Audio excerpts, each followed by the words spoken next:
Avoid the queue. So welcome, ladies and gentlemen. My name is Duncan Iveson. I'm President and Vice Chancellor here at the University of Manchester. It's wonderful to have you here. The mic's not working. Oh, sorry? Mic's not working? No. Can the guys at the back make sure the mic is working? Is that working now? Maybe if I turn it on.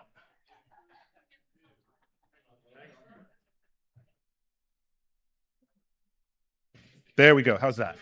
Hey! It's a good Manchester crowd. I love it. So let me start. Let me start again. My name is Duncan Iveson. I'm President and Vice Chancellor here at the University of Manchester. Wonderful to have you here, and thank you for joining us for this important Cockcroft Rutherford lecture, one of the really signature events of the year for us and for our alumni, donor community, and the broader Manchester community. And we're absolutely delighted to be hosting such a distinguished speaker who I'll introduce in 1 minute. Of course, Sir John Cockcroft and Lord Ernest Rutherford, both who were members of our faculty here, both Nobel Prize winners who contributed extraordinary scientific discoveries and explorations during their careers and really are at the heart of the history of science, not just of this university, but of this city. And it's tonight that in this lecture, we honor that legacy. We're also delighted that so many of you who are joining us have helped us in one way or another over the course of not just this year, but many years. Many of you have provided donations that have supported our students, supported our researchers, supported our infrastructure. You've helped us advance the mission and the vision of the University of Manchester. And of course, this is a very special time for us. We celebrated our 200th anniversary in 2024, and now we're looking towards our 3rd century. And last year, we launched our first ever fundraising and volunteering campaign, which is called Challenge Accepted. And it's all about accepting the fact that the world is a difficult place. There are many challenges that we face. There are hard things we need to figure out as a community, as a city, as a country, as we're learning over the last couple of weeks. But we want to lean into the future with some hope and aspiration. We want to address those challenges. And so the theme of the campaign is Challenge Accepted in that spirit. I should have said before I started, welcome to the center of the political universe, which is Manchester. So I couldn't think of someone more perfectly fitted for tonight's lecture than our guest speaker, the Right Honourable Julia Gillard, who was the first female Prime Minister of Australia, but has achieved even more than that astonishing achievement. Julia was born in Wales, but her family then moved to Adelaide, South Australia. She holds a degree in Law and Arts from the University of Melbourne. She qualified as a solicitor, worked in a range of roles, and then entered Parliament in 1998, and became Deputy Prime Minister, the first female Deputy Prime Minister in 2007. It's particularly exciting for someone like me, who lived for the last 23 years in Australia, has an Australian partner, has Australian kids, and had the privilege of working in the HE system in Australia when Julia was both Deputy Prime Minister and Prime Minister. So it's very exciting for me personally tonight. As I said, she was Australia's first female Prime Minister, and as Prime Minister, she delivered nation-changing policies, including the reform of education, emissions trading, and the provision and sustainability of healthcare. Mental health was also something I know a policy priority for her and for her administration, and I think continues to be. Now, Julia's done so much, even more, since she left Australian politics. And in 2017, she was awarded a Companion of the Order of Australia for services to economic and social development in Australia. But not just that, she was named as one of the BBC's 100 Women in 2018. She currently hosts a podcast of one's own about the lives and stories of global leaders, both women and men. She chairs the Wellcome Trust. She's an author. I could go on for quite some time, but I won't. The lecture theme tonight is, again, perfectly timed in so many ways. Discovery in an age of distrust. And Julia is going to explore politics, power, misinformation, science, public trust, and evidence, and how we get better at working together to make our community more cohesive and more inclusive. So thank you for coming. There are people online. Thank you for joining us online. And without further ado, I'd like to introduce Julia Gillard. Julia. Thank you very much, Duncan. Thank you. Thank you very much.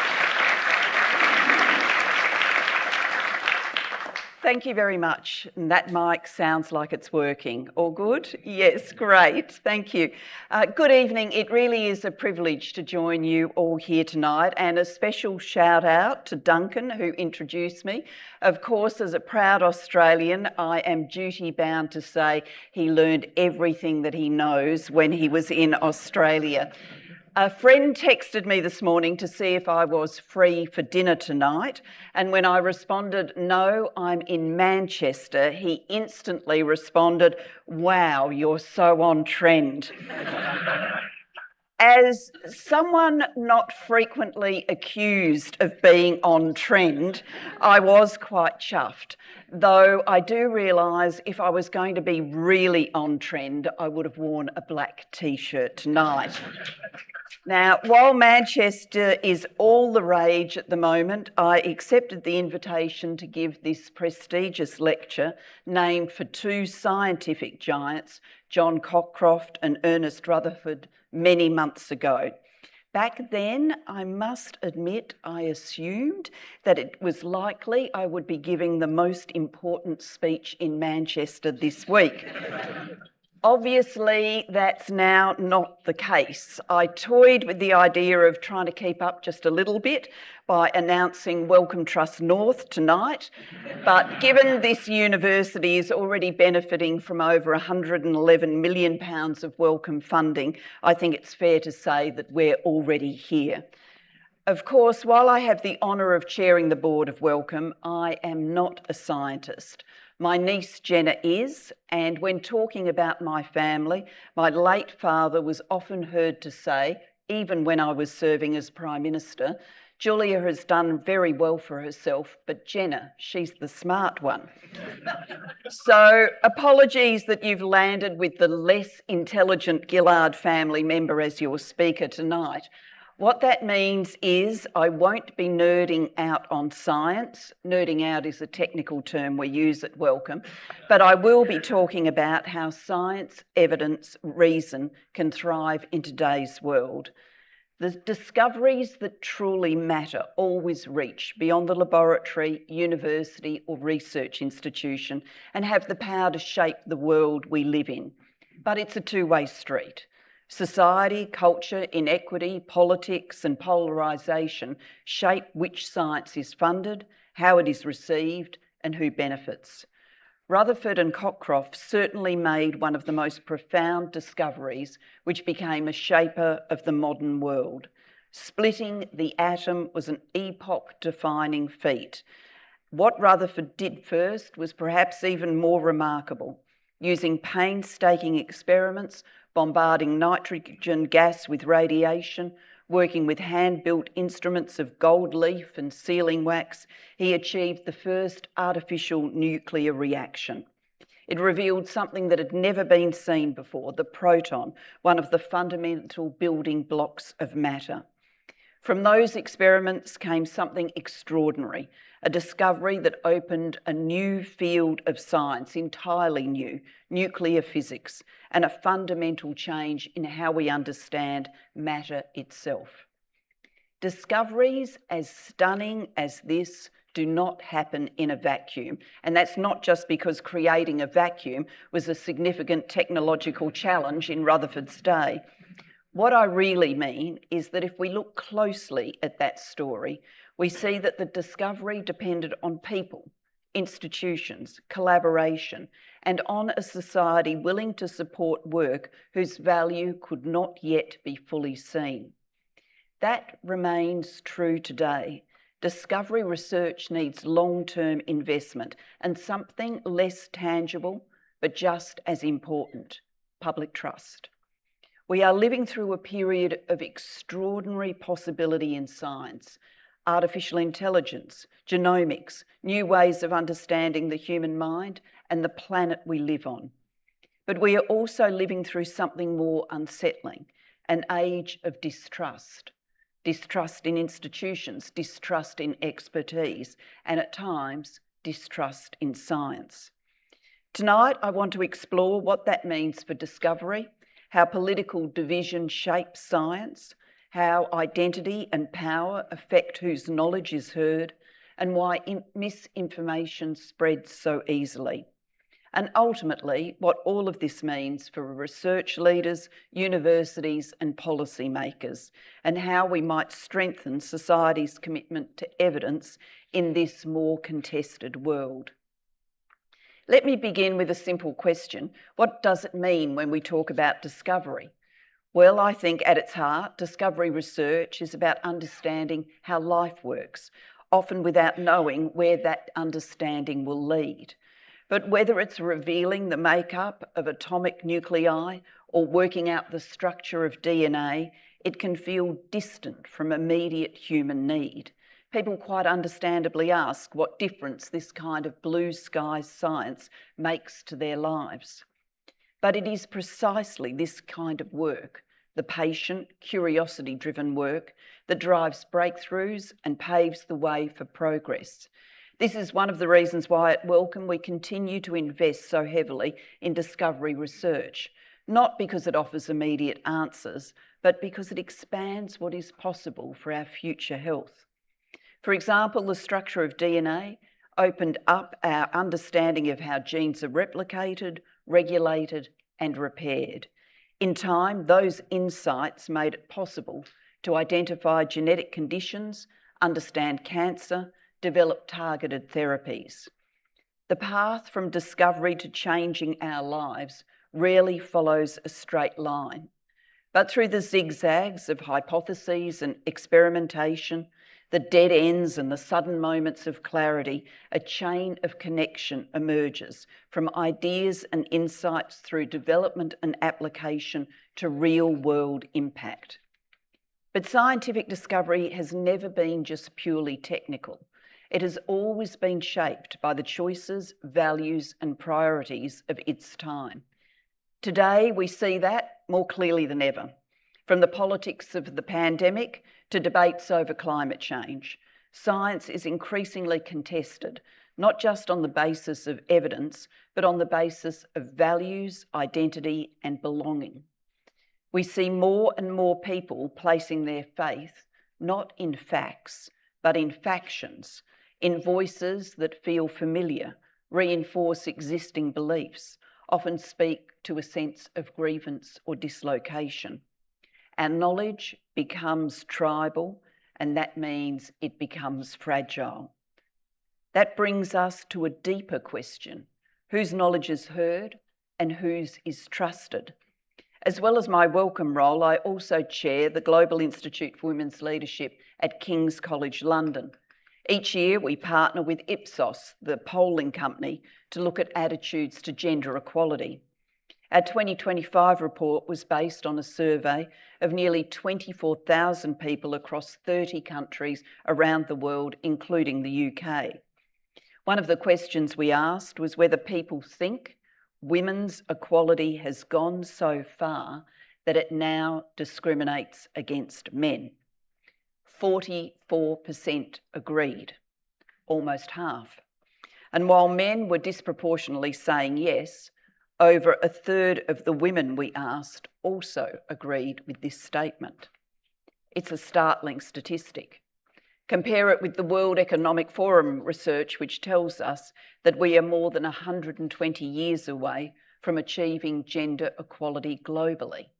Yet, 44% of people believe that men are becoming victims of gender discrimination. We also ask whether people agree that men are expected to do too much to support equality. The answers reveal a striking age gap. 60% of Gen Z men between 18 and 27 years old when polled agree that too much is expected of men to support gender equality. Among baby boomers, men my age and older, the oldest generation surveyed, fewer agree. only 44%. And if that's surprising, brace yourself for this next one. While 12% of older men agree with the statement that a man who stays home to look after his children is less of a man, when you ask Gen Z men, that number more than doubles to 28%. Just take a beat for a moment and have that sink in. If you found yourself later tonight at a birthday party for a 70-year-old, with the crowd celebrating largely in the same age bracket, you would be more likely to be among people supportive of gender equality than if you went to a 21st. New York Times columnist Ezra Klein caught our collective reaction to these facts well when he said, and I quote, "The thing I'm most shocked by is that young people have gone from being the most progressive generation to becoming potentially the most conservative generation we have experienced in 50 to 60 years." He's right about the shock, but we should note the conservative skew is amongst young men, while young women on average are becoming more progressive. What I find most frustrating about this situation is the evidence shows that everyone benefits from living in more equal communities. The Global Institute for Women's Leadership launched a Gender Equality Index last year for the UK. It shows at a local government level whether communities are relatively advantaged or disadvantaged, and whether they are gender equal or unequal. We found communities that are disadvantaged but more gender equal. Basically, men and women are doing equally badly. We found communities that are disadvantaged and highly gender unequal. Men are doing badly and women are doing even worse. We found communities that are advantaged and more gender equal. Men and women are all doing well. We did not find a single community that is both gender unequal and advantaged. Again and again, we see a simple truth. Equality is not a zero-sum game, but a virtuous circle of more advantaged circumstances and more equality.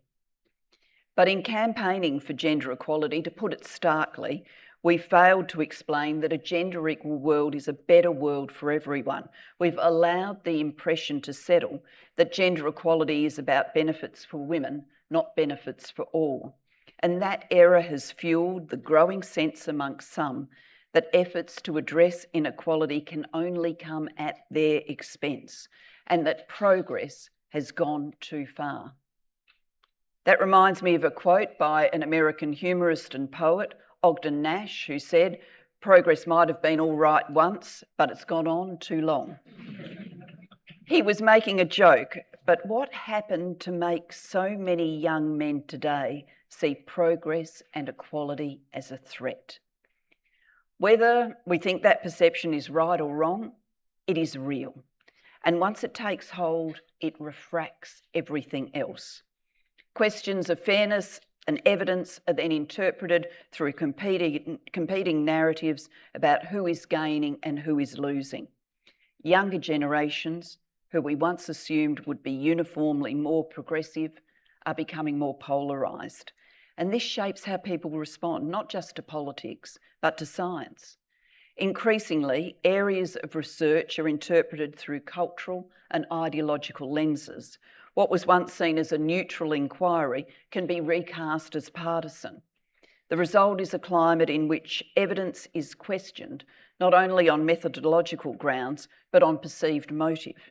Researchers are judged not just on what they find, but on who they are. And trust becomes conditional, selective, and brittle.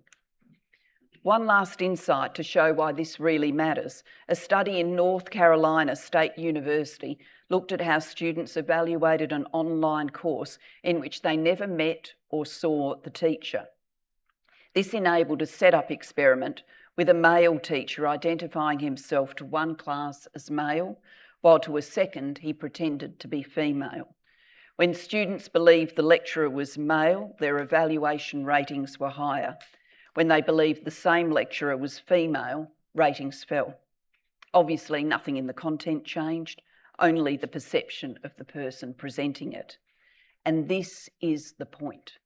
In a polarised environment, who speaks can become more important than what is said. Wellcome has been working with More in Common, a research agency, to understand how trust is changing in Britain. For example, in a previous survey, though this one was not funded by Wellcome, More in Common asked a simple question. Would you trust, and put in the name of a leading British politician, would you trust this person to mind your bag? Mind your bag. Not to run the economy or negotiate with Russia, just to mind your bag. Whether it was Keir, Kemi or Nigel, the result was the same. Only about 2 in 5 people in Britain, less than half, would trust any of them with their bag. So, who do you trust? As we've just seen, politicians do not do well in trust surveys, often coming flat last. At the other end of the scale, we tend to find charities, universities and researchers are among the most trusted. I'm glad I've jumped from the bottom category to the top by joining Wellcome 5 years ago. For decades, science in Britain has benefited from something increasingly rare in public life: broad-based trust. Even today, most people, more than 4 in 5, say they trust science to some degree. But look more closely and the picture gets a bit blurry, a little blurry. Fewer people express strong confidence in science than they did just a few years ago. More people say they trust it to some extent, but with reservations. And those reservations are not evenly distributed. For example, Reform voters tend to be less supportive of research than those identifying as Labor or Conservative. Trust varies depending on people's experiences of the system, whether they feel it works for them, whether they feel it listens to them, whether they believe it represents their interests. This is driving a real shift. Trust is becoming softer, more conditional, more uneven across parts of society. So the challenge is not simply to persuade people to keep trusting science, it is also to ensure that science remains worthy of that trust. That is something we think about carefully at Wellcome, not just how to build trust in science, but how science can demonstrate trustworthiness in practice. Because when we look at where doubts arise, they are rarely about science itself. They are about how science is done, who it is seen to serve, and how closely it is connected to politics and power. The COVID-19 pandemic brought this into sharp relief.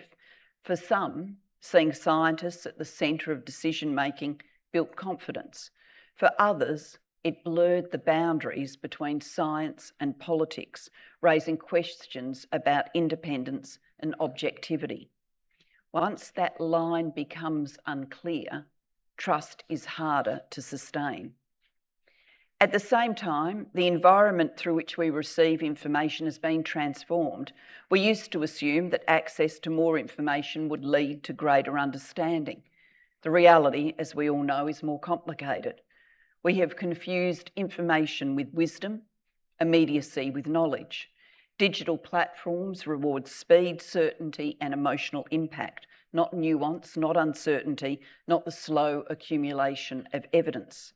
Algorithms often show us more of what we already believe, and misinformation spreads, not because people are foolish, but because it is compelling, accessible, and easy to understand.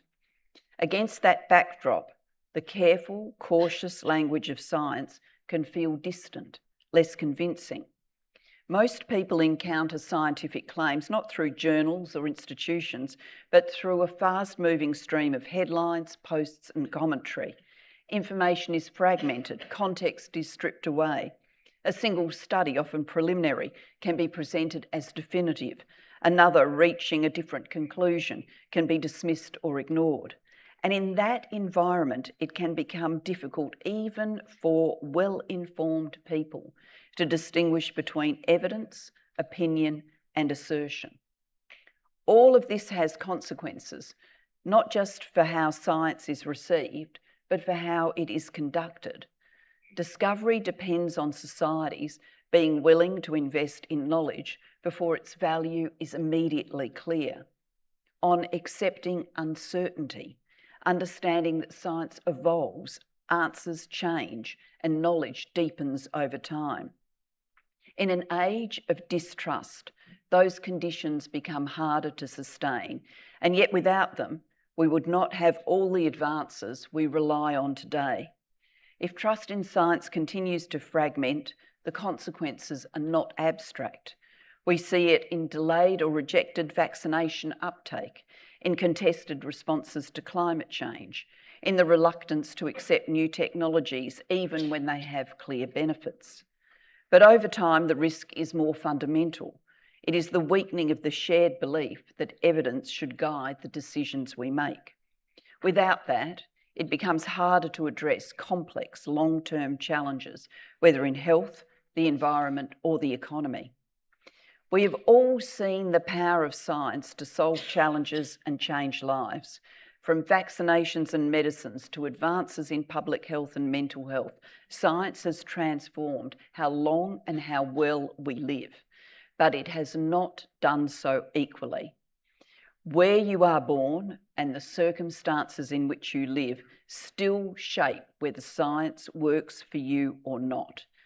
Even within the UK, health outcomes differ significantly between communities. Research programs like Born in Bradford, just across the Pennines, show how deeply factors like income, environment, and education shape lifelong health. This is not simply a scientific problem. It's a question of how science is funded, how it is used, and who it serves, because science alone does not change the world. It needs systems, policies, and public support to turn knowledge into impact. That is why Wellcome focuses not only on discovery, but also on how science translates into impact. We have made deliberate choices to prioritise area where the need is urgent, global, and still unmet: infectious diseases, mental health, and the health effects of climate change. These are not problems that science can solve alone, but they are problems that science can help society as a whole to confront more effectively. At this point, you might be thinking, well, that's rather a bleak picture, but I don't believe we are in a moment of inevitable decline. I think we are in a moment of choice. What does that mean for all of us? Strengthening trust in science is not one ask.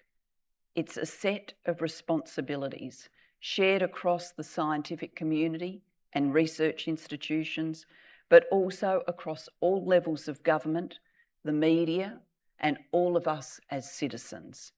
Let me suggest 3 priorities. First, engage, do not retreat. There can be a temptation for science to withdraw from contested debates, to hope that the evidence will speak for itself, but those days are gone. Science must be visible, engaged, part of public conversation.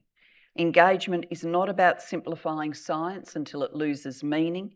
It is about bringing people into the process, explaining not only what we know, but how we know it and why that process matters. Second, broaden participation.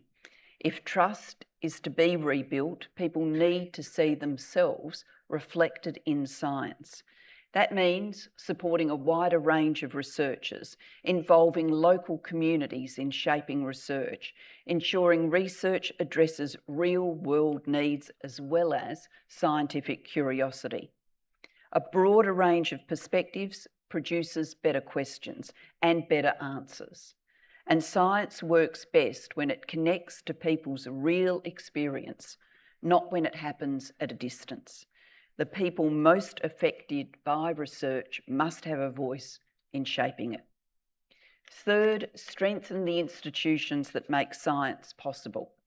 Universities, government research funders, international collaborations, local partnerships. They depend on openness, autonomy, and cooperation, and all three are under pressure. Protecting them is not an abstract concern, it is central to the future of science. But so too are governments in how they fund, regulate, and use evidence, and the media platforms through which science is interpreted and debated. Institutions must remain independent, but they must also be clearly accountable. Transparency about funding, methods, and decision-making is not a threat to science, it is the foundation of trust in science. Whether you work in science, study it, report on it, question it, or simply use it in your everyday life, and that's all of us, you have a stake in how it is done. Let me finish by returning to the idea of discovery. Discovery is always dependent on human curiosity and on our collective willingness to invest in the future. But it also depends on trust. Trust in the process, trust in the institutions, trust that science is working in the public interest. In an age of distrust, none of that can be taken for granted. We have to earn it through how we do science, through who is included, through how knowledge is shared and used. Every generation faces a choice about how much it values knowledge, how far it is willing to invest in understanding, and how well it uses evidence to shape its future. Together, let's make the right one, or as you would say at Manchester University, challenge accepted. Thank you very much.